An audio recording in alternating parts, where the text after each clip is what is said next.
अस्सलाम वालेकुम वरहमतुल्लाहि वबरकातुहू। मोहतरम नाज़रीन, कैसे हैं? उम्मीद करता हूँ आप लोग खैरियत से होंगे। अल्लाह पाक आप लोगों को खुश रखे, आबाद रखे।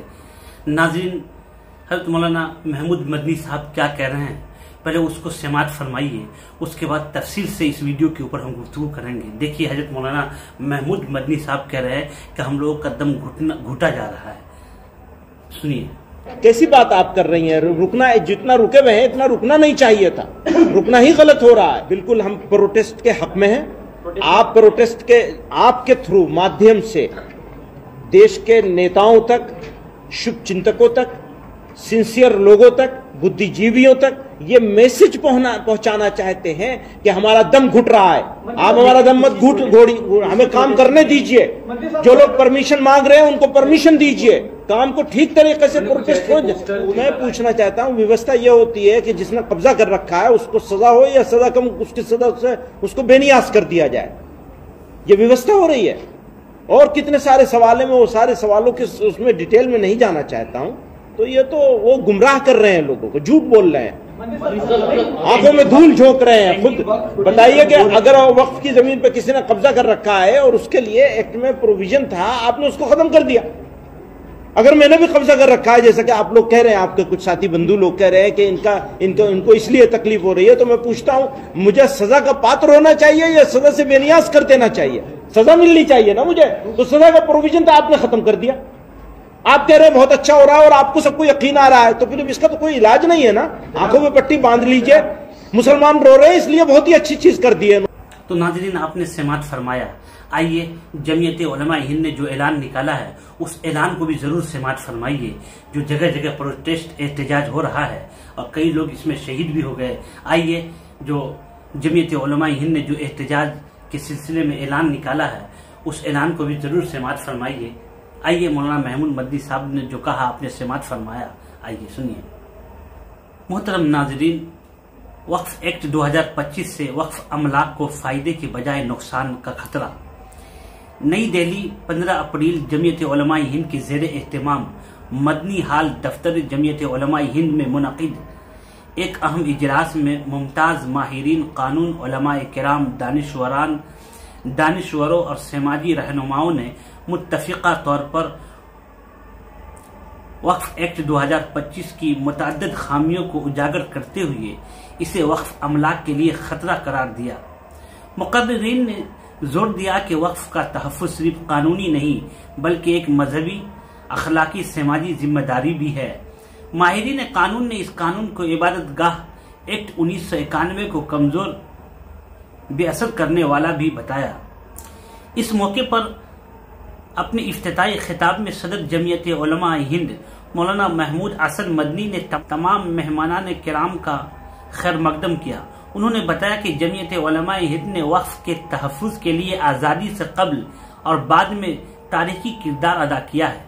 1937 में शरीयत एप्लीकेशन एक्ट और बाद वक्फ एक्ट 1954 और 1995 में जमीयत की सिफारिशात को शामिल किया गया, लेकिन मौजूदा हुकूमत किसी भी दीनी व कानूनी इदारे की राय को खातिर में नहीं लाई।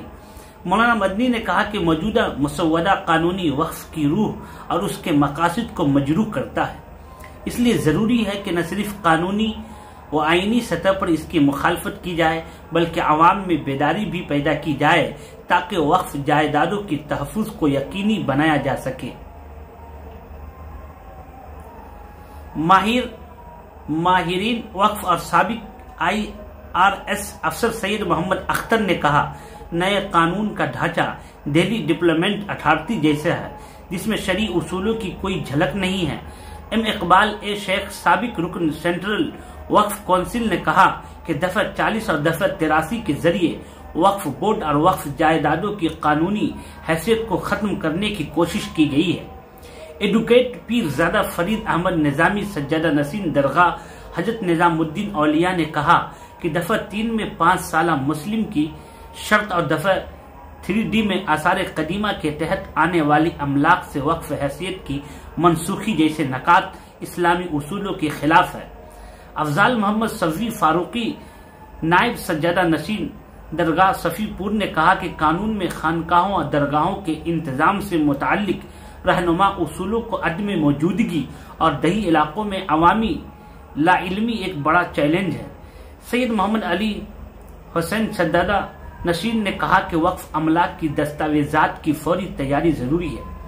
सुप्रीम कोर्ट के सीनियर वकील एडवोकेट MR शमशाद ने कहा, यह कानून जाहिरी तौर पर कुछ और है, अंदरूनी तौर पर कुछ और है, इसलिए हर इनफरादी जायदाद के तहफ़्फ़ुज़ पर तवज्जो की जरूरत है।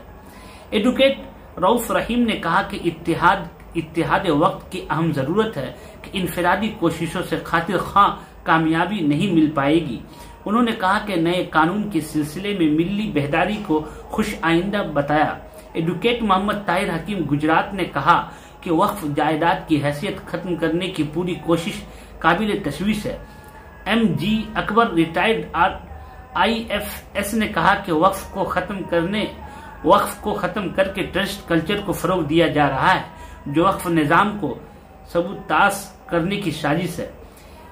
तजावीज अमली इक़दामात पर तवज्जो लाते हुए मौलाना सदीकुल्ला चौधरी सदर जमीयत मगरिबी बंगाल ने मशवरा दिया वकला की टीम तश्कील देकर उनके राब्ता नंबरात शाये किए जाए ताकि अवाम अपने इलाकों की वक्फ जायदादों की तहफ़्फ़ुज़ में उनकी मदद हासिल कर सके।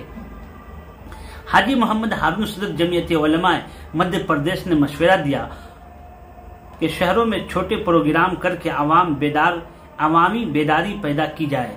हाफिज नदीम सिद्दीकी सदर जमीयत महाराष्ट्र ने कहा कि नौजवानों की टीमें बनाकर जमीनी सतह पर रिकॉर्ड की जांच व तहफ़्फ़ुज़ का काम किया जाए। बिलखुसूस बलाग की सतह पर काम करने की जरूरत है। Professor Nisar Ansar general secretary Jamiat Ulama Gujarat ने कहा कि तमाम रियासतों में सब कमेटियां बनाकर दस्तावेज साजी का अमल तेज किया जाए। हाफिज पीर खालिद साबिर जमीयत उलमा तेलंगाना ने कहा कि वक्फ को सबसे ज्यादा नुकसान अपने से हुआ है। तेलंगाना आंध्र प्रदेश में महज 1023 एकड़ जमीन बाकी बची है, जबकि कुल जायदाद 50,000 से ज्यादा है। मौलाना अरशद मदनी ने जमीयत उलमा सूरत ने मशवरा दिया कि वक्फ के तहफ़्फ़ुज़ के लिए बेदारी मुहिम शुरू की जाए। तो नाज़रीन, ये ऐलान आपको जमीयत उलमा हिंद की तरफ से निकला है। आपने मौलाना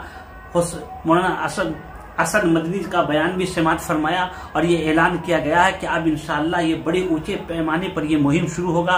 और मौलाना अरशद मदनी ने भी कहा, मौलाना महमूद मदनी ने और मौलाना फजल रहीम मुजद्दिदी, मौलाना खालिद सैफुल्लाह रहमानी ने कहा कि हम रुकने वाले नहीं हैं, हम इसके लिए आगे तक जाएंगे। तो नाज़रीन, आप लोग जरूर कमेंट करें और बताएं ऐलान निकालना, इस तरह प्रोटेस्ट करना, एहतजाज करना गलत या सही, जरूर कमेंट करें और बताएं।